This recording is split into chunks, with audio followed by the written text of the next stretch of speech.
Aye, very passable. That, very passable bit of risotto. Nothing like a good glass of Chateau de Castellis, eh, mate? You're right there, friend. Who'd have thought that 30 years ago we'd be sitting here drinking Chateau de Castellis, eh? In them days we was glad to have the price of a cup o' tea. A cup o' cold tea. Without milk or sugar. Or tea. In a cracked cup and all. Oh, we never had a cup.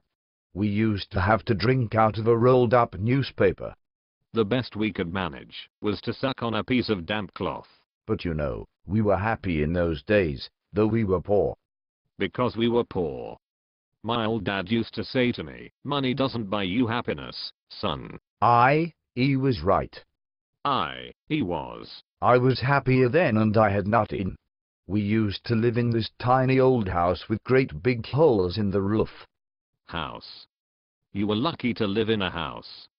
We used to live in one room, all 26 of us, no furniture, half the floor was missing, and we were all huddled together in one corner for fear of falling. Hey, you were lucky to have a room. We used to have to live in the corridor. Oh, we used to dream of living in a corridor. Would have been a palace to us. We used to live in an old water tank on a rubbish tip. We got woke up every morning by having a load of rotting fish dumped all over us. House. Well, when I say house, it was only a hole in the ground covered by a sheet of tarpaulin, but it was a house to us. We were evicted from our hole in the ground. We had to go and live in a lake. You were lucky to have a lake.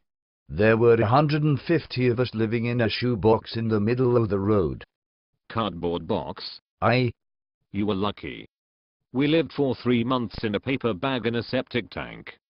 We used to have to get up at 6 in the morning, clean the paper bag, eat a crust of stale bread, go to work down at the mill, 14 hours a day, week in week out, for 6p a week, and when we got home our dad would thrash us to sleep with his belt. Luxury.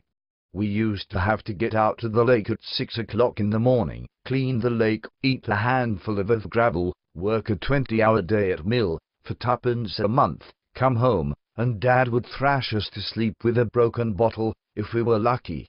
Well, of course, we had it tough.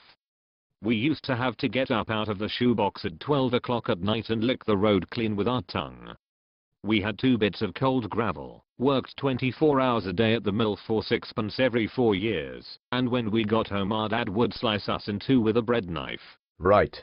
I had to get up in the morning at 10 o'clock at night, half an hour before I went to bed, drink a cup of sulfuric acid, work 29 hours a day down at the mill, and pay the mill owner for permission to come to work, and when we got home, our dad and our mother would kill us and dance about on our graves singing hallelujah.